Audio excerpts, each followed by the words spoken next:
This came in the mail last week. I finally just sat down, thumbed through this thing.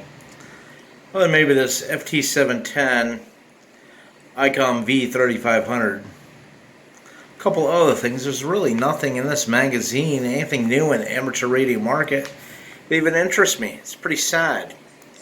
Is it because of the IC chips availability? Or just because these manufacturers are in a stalemate? There's nothing new. There's nothing innovative.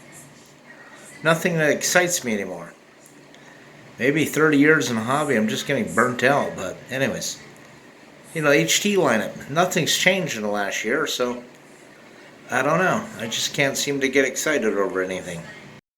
And I have to chuckle every once in a while. Some talk group like 9100, 3100, some big major talk group. They get a new guy in there, and that's great that new people are coming into the hobby. I applaud them. We need more strength in numbers. But they say something like, this DMR, this is the greatest new mode I've ever encountered. Or D-Star, or Fusion. You don't have to chuckle. They're not new modes. These are old commercial technologies we amateurs have revamped to work into the amateur mode according to the FCC regulations, and the manufacturers are now producing radios for said modes, so you don't have to go look for old commercial radios and things like that.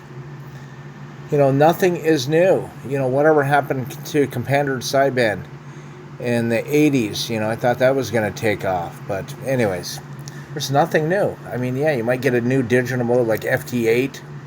I don't see what the hype and rave about that is. You already have 20 or 30 other digital modes that were older than it that work perfectly fine. So it seems like unless a manufacturer can make a new mode and make a ton of money off of it and market it as such hype, get the attention of the amateur market, there's nothing new and exciting about it.